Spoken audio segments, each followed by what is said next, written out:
chapter 4. Nachon, Tov. So what we're about to read now is actually something that I think we discussed when we started the chapter. We discussed how the point we discussed it around when we started the chapter. I asked the question, if you recall, about how he presents the godly soul's garments, that as opposed to how he presents the animal soul's garments, and how not only the animal soul's garments, but how like common sense would assume that garments would be similar to the animal soul's garments, which means that the garments are a result of a person's experience, a result of a person's self, and therefore they are lower or a later stage in the expression of self and a result of myself. So I have an experience, I love someone, and therefore my love motivates, drives my garments, drives me to do something. And in light of that understanding of the anatomy of a person, then seemingly the garments are something not predetermined. Whatever I do becomes my garment. Not that there are things that I can do. I can do anything, and anything I do, that becomes my expression of self. It's not that there's a numerous amount of expressions which I need to choose from. If you recall, we discussed this at length. That in the godly soul, he doesn't describe it that way. He says that the godly soul has 613 predetermined mitzvahs. This is what the godly soul, these are the ways the godly soul can express itself.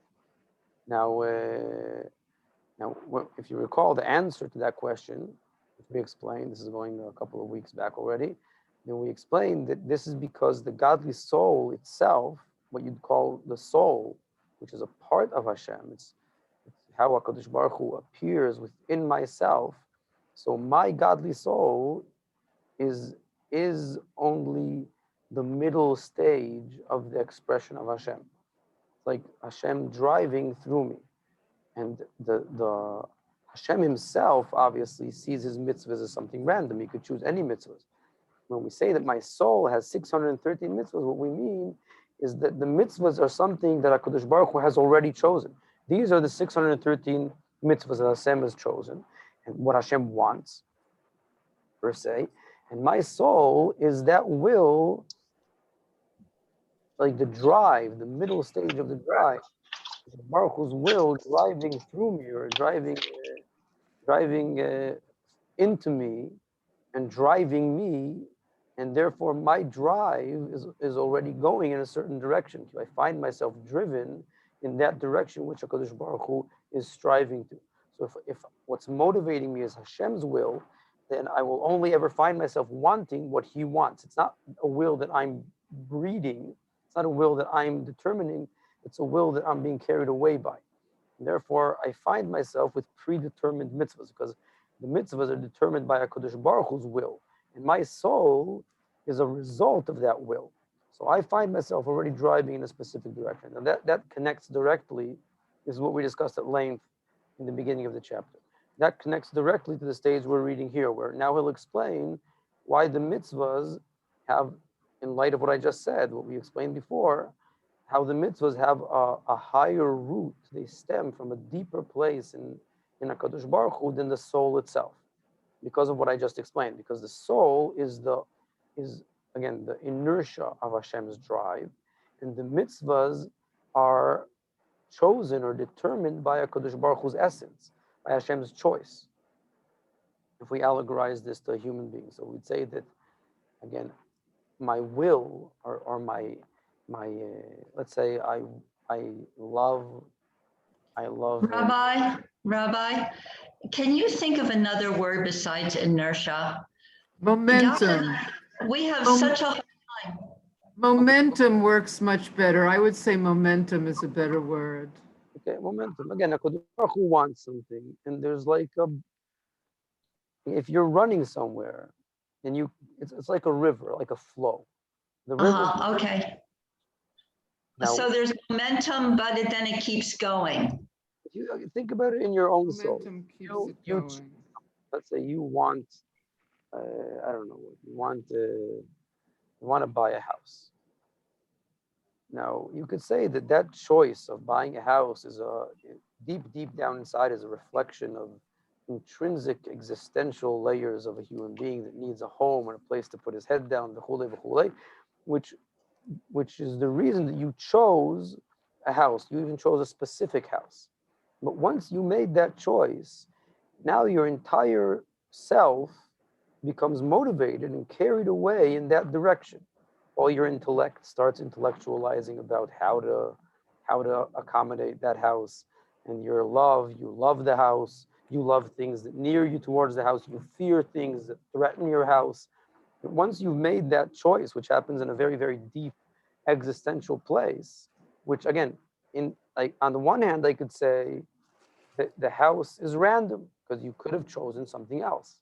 But once you made the choice, then the rest of the development of your personality, your loves and fears around that choice become as if inevitable once you've made the choice. Because now that you've made that choice and you've pivoted yourself in a certain direction, then the flow of your soul is now flowing in that direction. And you find yourself loving what helps you, fearing what deters you, what threatens that choice. So even though on a very deep level, what you want, the goal of your will is something non-predetermined, something you choose, but your consciousness, your awareness experiences it as something, just like a person would say, that what can I do? This is what I want. You feel it inevitable. Once you made a choice, the flow or the momentum, however you call it, of your soul is going in a specific direction, and the goal is predetermined. And what you see here is that, in a sense, the goal, where you're going, is reflectant of a much deeper layer than all of your conscious motivation. The house itself is reflecting the choice, the intrinsic existential choice, much more than the love and fear and all of the aware flow driving towards the house, towards the goal. So if we parallel that to what we're studying, so the soul, the godly soul, is like a Kadosh Baruch Hu's love or fear. It's part of Hashem's momentum, part of Hashem's drive, part of Hashem's, however you call it. It's the middle stage here, and it appears within my body as an experience of being carried away in a certain direction. What is that certain direction? Those directions which Hashem chose. But those things that Hashem chose, they are reflectant of Hashem's essence, not of His non-predetermined essence, where He chose what He wanted. So in a sense, the mitzvahs themselves, the goals, stem higher than all of the conscious flow. All of the motivation, all of the drive is actually only a means towards the end. And our soul is that drive itself. So the mitzvahs of Hashem stem from a Kodesh Baruch Hu's will, from His essence, whereas our soul is just the continuum of a Kodesh Baruch Hu's flow towards those mitzvahs. So the mitzvahs are higher, they root higher than the soul itself. That's what we're about to read now. Yeah. Okay. Two questions. I thought the soul also comes from Hashem's essence. Okay, so we mentioned this before, that he specifically states many times that he's talking about the naran, the nefesh, ruach, neshama, three lower layers of the soul, which are the consciousness of the soul, not the yechida shebanefesh. The yechida shebanefesh, but again, that part of the soul is not garmented in your body. It's not what you're aware of. Maybe it appears in times of mysterious nefesh, but again, that it appears in times of mysterious nefesh is because its appearance itself annuls your entire conscious self. That's why you find yourself throwing yourself into the fire and such acts of the malamitam v'dah. But your sense and sensibility, your experience of the soul is your nefesh, ruach, neshama. So he says that the mitzvahs stem higher than the naran, not higher than the soul. Okay. And then when you're saying that the will is equal to the essence, I somehow would think is it? I mean, the will is the essence. There's nothing between the will and the essence. There's a lot. So like I said, will, because in general it's customary to refer to the crown or the unconscious, the superconscious of the soul. as the will, but in the will, as we all know, there's pleasure and faith, and also the faith itself is only an expression of the essence itself.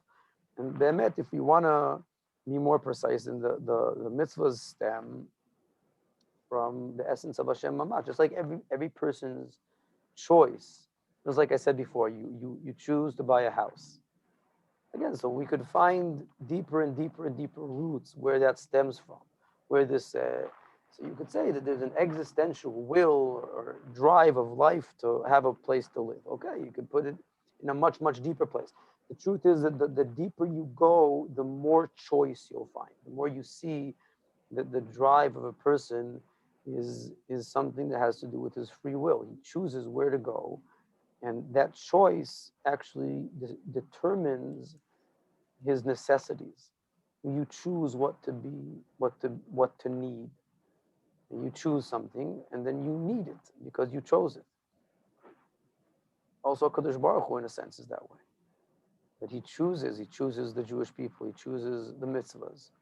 And even though obviously they're completely random objectively, but once he's chosen them and he puts himself on it, he places himself on this choice so strongly that he becomes bound. Like there are many expressions in Chazal how HaKadosh Baruch Hu complains, in a sense, that he's bound to his people, he is bound to his mitzvahs, and now he's stuck with us. What can I do? I've gone so seriously on this project that I'm all in. I can't. I'm 2 feet in the muck, and there's no way back. That's the point of no return with these Jews. Eini yachol leachlifam be'uma acheret, Chazal said. Because Baruch Hu says that, what can I do? I can't trade them with a different people. Like this is my kids. What can I do? These are the kids. This is my life. These are my kids. I'm not going anywhere. They're not going anywhere. So I might as well learn to get along with them. So again, so there's a place where a person's choices become much more sturdy, or you even in a, like the chitzonius of that, the external level of that could even feel like something that's imposing, so that you're bound to. Right? Well, very often a person feels his wills that way. But what can I do? This is what I want. I want it. I can't afford not doing it because this is what I want. And very often in his consciousness, a person feels that his will is something that's beyond him. It's not something that he chooses. But again, that's how strong your choice can become. So we can go deeper and deeper and deeper. Again, if you parallel to the soul, then usually there will always be a deeper root of the soul itself. Again, because the soul is the chooser, whereas the mitzvahs are the choice. So there's always going to be a deeper root to the soul in the choosing, but that's not the conscious level of the soul. So he very specifically says that. We're talking about the Naran. So we'll read it inside. So we're on the 6th row from the bottom. These three garments, of the Torah and the mitzvahs. Even though they're called garments, which again, seemingly the garment is only something external to you. Obviously, yourself is more valuable and precious than your garments, the clothes that you wear. So he says, even though they're called garments, but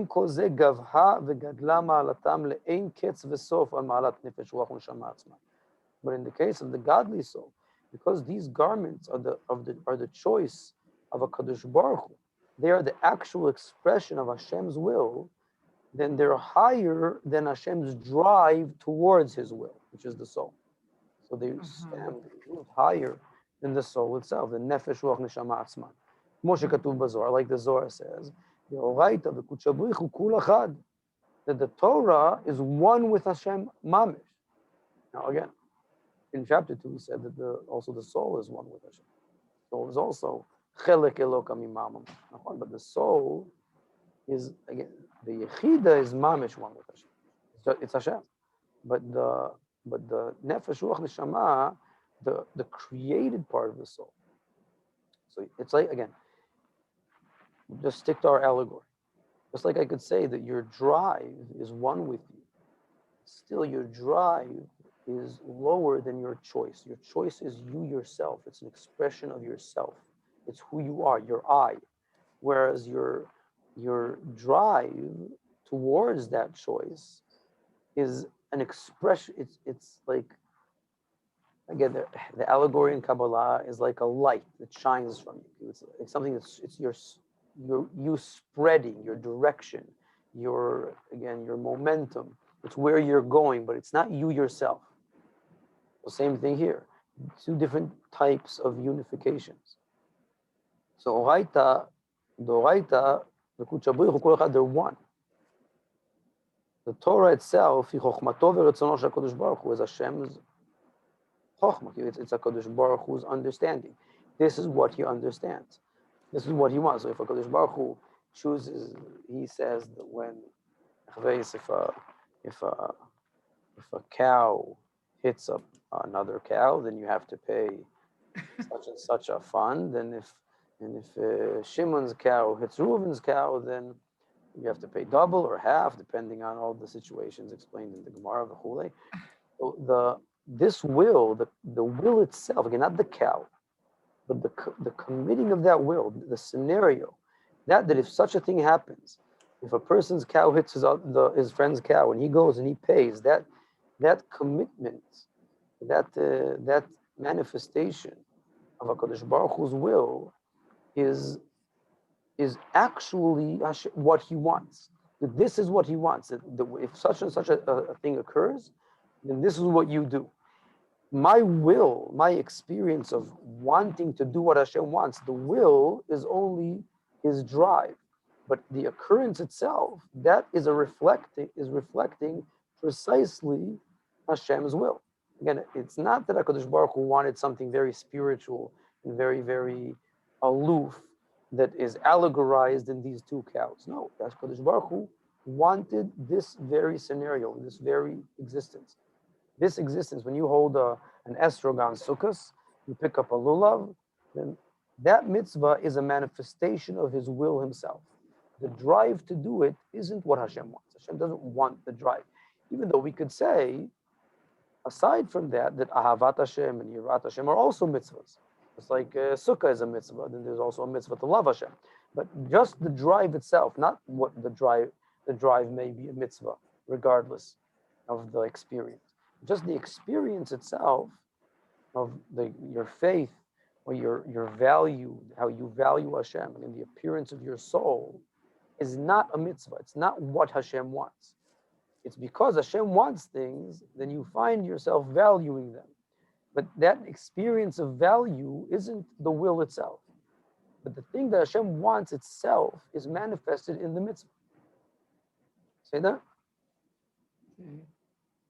Wait a minute, Rabbi. So it's only the mitzvah after it's done, you're saying. They're just drive, you do the mitzvah, but after it's done, this is what you're talking about?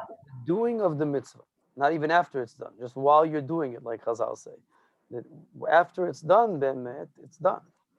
It's eternal. Okay, So the drive, will. What's the drive? The drive is before you do it? You're saying? Yeah, because HaKadosh Baruch Hu wants things. And then you find yourself valuing them. You find yourself driven in that direction. You find yourself motivated in that direction. That's the appearance of your soul. Okay. But the thing itself, the actual doing, even though it's coarser, it's lower, it's like a later stage of you're using your hands. I mean, the experience is much more spiritual or much more exaltant. Yeah. A person could be completely blown away by his excitement of finding himself in Hashem's world and realizing what Hashem wants of him. And the experience could be very, very exaltant. But the holding of the lulav is actually manifesting what Hashem wants infinitely more than all of that experience. And the experience is just, again, it's just like a result of there being mitzvahs. Because Hashem wants things and he values things and he appears to us, so we find ourselves driven by that and excited by that. That's the appearance of our soul. But the things that he wants himself, those are mamash HaKadosh Baruch Hu's will. You're holding the essence of the will in your hand. Whereas your experience of Hashem's value and your excitement around the Kadosh Baruch Hu's appearance is not Hashem himself. It's you. It's part of yourself in the end. Okay. All right. Thank you. Now, after this is, in a sense, the next sentence, I don't know how much we want to get into this, but I'll just mention it briefly, that he's actually referring to what Miriam asked before, that why are we calling Hashem's will or here Hashem's intellect, like the Torah, Hashem himself? I mean, you could also separate there. You could say that the intellect, like what Hashem wants and who Hashem is two things.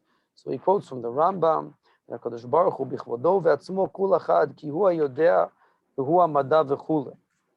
כמו שכתוב לעיל בשם הרמב"ם. Says that Hashem's will, or even here, more precisely, Hashem's finite will, Hashem's, again, not his hypothetical ability to want things, but his finite will, where he wants something specific, seemingly is not himself. You'd think. So he quotes from the Rambam to know that HaKadosh Baruch Hu is completely unified with his wisdom, with his understanding, with his intellect, with his will. Also, the Rambam doesn't say so, but in Shari Chudam, now the Alter Rebbe explains that this is what the Rambam meant, that also with his midot, he's also at one. The mitzvahs usually refer to the midot, whereas the Torah refers to the mochin. And there's a lot of details to explain in the Kabbalah of what he's saying here, but the point of logic is that Hashem and his intellect are all one. This is from Atzilus on down, this idea that he's the knower and the knowledge, right? It's that's the only place you can say it. From Atzilus on down, even though, say there. I assume you've all heard that Rabbi Yoel has passed away. Allah v'shalom. I didn't really know him very well, but I felt mamash when I heard that he passed away. I felt mamash what the Torah says, Mishnah says that kol mi shemelamed b'no Torah ben chaverot Torah, whoever teaches his friend's son Torah, then it's as if he birthed him. But I don't think I met him maybe once or twice. But I've been studying his things so much in the past few months around Shari Chud ve'emunah, even though.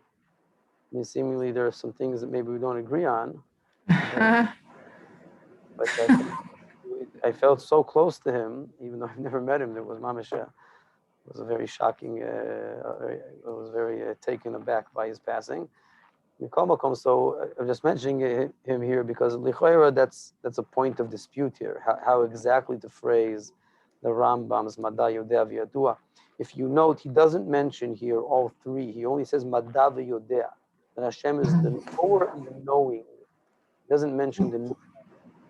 He doesn't mention what? Known. The known. He doesn't mention the known, what it is that he knows. Is the knower, the knowing, and the known. The one who knows, the process of knowledge, intellectualizing, and that which is being known. So here, he only mentions the two first points because he's talking about the Torah. He's not talking about the object. So again, there's a lot to discuss about that.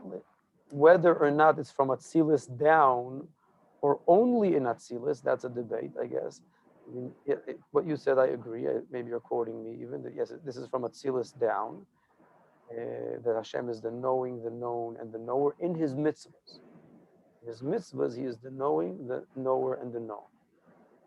And what the Alter Rebbe brings in Tanya very often, this may be what you're referring to, is that you can't use, it wouldn't be appropriate to use this terminology anywhere higher than Atzilus.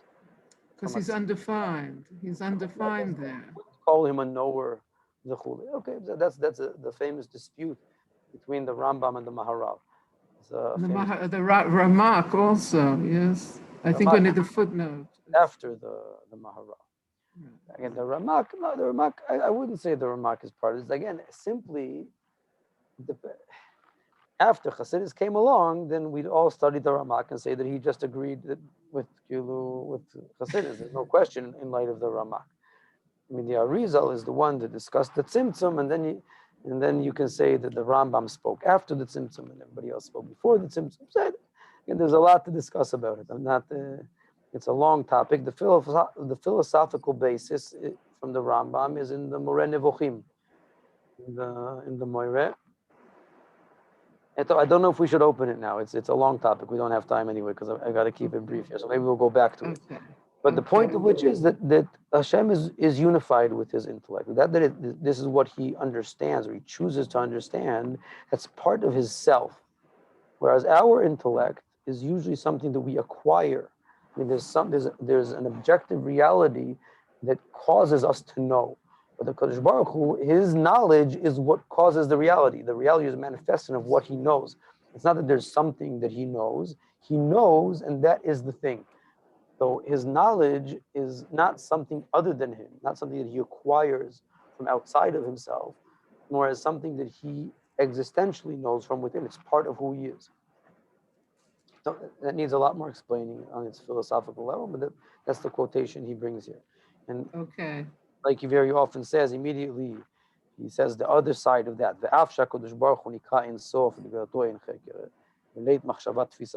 though Kadosh Baruch Hu is infinite, and his exaltance is infinite, and there's no thought and understanding that can grasp HaKadosh Baruch Hu. And inevitably also his will and intellect, which are one with him, are also typically infinite and not graspable. But like the pasuk says explicitly, Ein cheker v'tvunato, v'ktiv ha'cheker lo katimtza, v'ktiv ki lo machshavotay machshavotechem.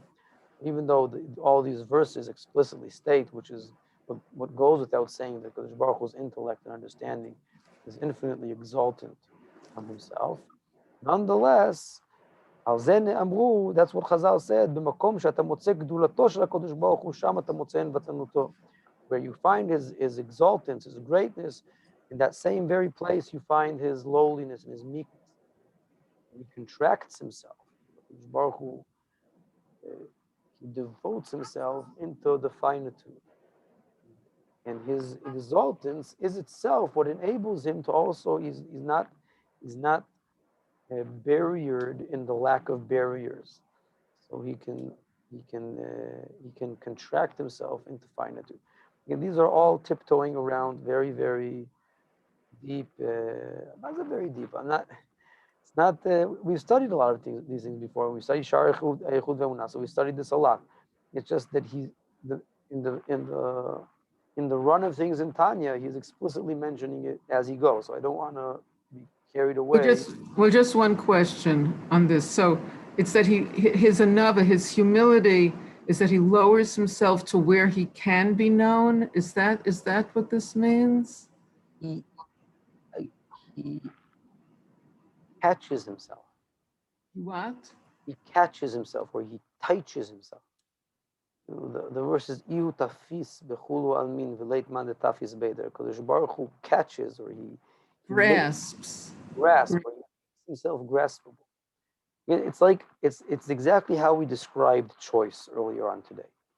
When you choose something, then on the one hand, that implies it's being random and irrelevant. It's a null towards you.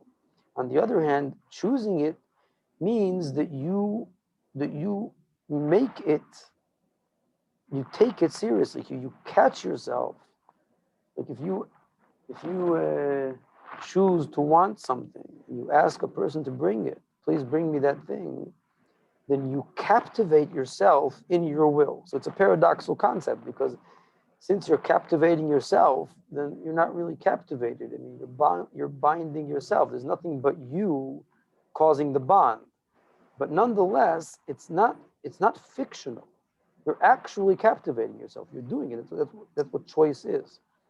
So But Anvasanusa, could you just say more about this Anvasanusa? That's called that's his meekness, where he depends himself. He causes himself to be dependent. But he places himself under. I want, by choosing, HaKadosh Baruch Hu says, please put on tefillin, please light Shabbos candles. So he's captivating himself in a finitude. He's taking something that's existentially irrelevant and random, but he's choosing it, and his choice is so real And it's something that for us is very difficult to contemplate, because our choice seemingly doesn't create anything. That's why if I choose to do something and I decide from now on I'm never going to talk lashon hara, so I feel like I'm just saying nonsense, because if it's just me choosing, so what's the difference before I chose and after I chose?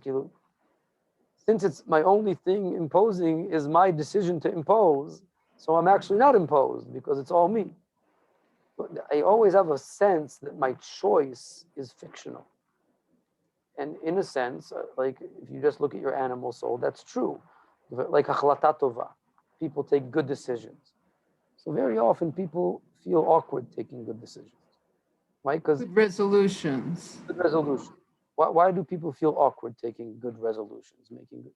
Because it's like funny. What do you mean that I'm going to decide something and now I'll be compelled to do it? I mean, the only thing compelling me to do it is that I chose to do it. So I'm no more or less compelled than I was before I said it, seemingly. Choice is a tricky thing. Does it even exist? So same thing here. When you say HaKadosh Baruch Hu chooses something, Hashem's choice is completely real. Even though he's completely not captivated, it's free will. He doesn't need it at all. But choosing to want it is real. Now he really wants it, even though he's also really not dependent. He's depended himself and remained independent simultaneously. Now, really, this is very similar to our choice. That's why our choice seems strange to us, because I've obligated myself and remained completely non-obligated simultaneously, because the only thing obligating me is me. So it's like a funny feeling. Now, in your animal soul, the paradox, it's really fictional. That's why people don't take it seriously. But HaKadosh Baruch Hu, his choice is completely real. All of existence is what HaKadosh Baruch Hu, all of finitude is what HaKadosh Baruch Hu is choosing specific, irrelevant, random, specific finitude. But I mean more the words gedulaso and vasanusa. Why is it his greatness that there you find his humility, where you find his, why, I don't know, could you explain this exact line? Why is it his greatness? These two edges where your infiniteness and your finitude are dependent on each other. Like here, your independence, where everything's random and annulled to you, is what you can do whatever you want. You can also choose something specific. Now, that specific thing, are you now no longer infinite about it? No, you're still infinite about it. That ability to do that, to truly do that, to finitize yourself, and the nearest word I can find for this is choice, and that's the word used in Chassidus and Torah as well. That to choose, to actually choose, but your choice to be real. Hashem's choice is real. That's because of his exaltance. And the more exalted you are, the more you can choose. Like I said before, if I choose something, then usually it's a nishtahin, nishtahir. It's not here, it's not there. Because it's not real, and it's not compelling, and it's not real. I haven't chose anything actually, because it's not compelling. And if it's compelling, then it's not my choice. I'm forced. If you think about it, that's not the case. Now, HaKadosh Baruch Hu, his ability to finitize himself, like to go into something very low, very specific, very finite, is a result of his greatness, because he's completely not bound by anything. Then he can bind himself and remain not bound, but nonetheless, his binding is real. He really chooses something. And this is the meaning of the phrase choice. When you choose, you mean, let's say two people choose to get married. Okay, so they decided that now they are married and they're committed to each other. Before they got married, they were less committed. 5 minutes later, they got married. Now they're more committed. Okay, are they really more committed? What makes them more committed now than they were 3 minutes ago? So any person would say the only thing that makes them more committed is their own decision. So they're no more committed than they were before they decided, because a decision is only you. Okay. So does that mean that they did not decide? That they're not married, there's no commitment? Yeah, so for humanity, this is a serious question. That's why people don't get married so much, because they don't really, it's hard for them to really make the sense of it. What does it mean that I'm going to commit myself? It has no meaning, because you're not exaltant enough. And the things that you're committed to are things that you're actually finitized by. They actually force you. You're actually compelled to do them. Therefore, you lack the concept of choice. It's difficult. You're not even capable of contemplating what choice means, because you're accustomed to things that compel you objectively, per se. But HaKadosh Baruch Hu is not like that. He's not that way. He really is capable of, he's not compelled, and he chooses something, and that our reality is him choosing finitude. That's what the reality is, and it's very, very real. And nonetheless, even though he's committed, he's also not committed. He doesn't have to. It's choice. He can do it. He can stop. He's not caught by what he catches himself in. He can catch himself in something and remain uncaught. Now, that ability to finitize, that's why lowliness is dependent on true exaltance. Because if not, then if you're really low under something, then you're not exaltant from it. You're really forced. You're actually compelled. Hashem's not actually compelled. And that appears in his ability to take his lowliness seriously, to choose something low. So maybe we'll explain this a little bit next time, but I have to go pick up my kid from Kaitana. So I'm going to run. And, Thank you so much.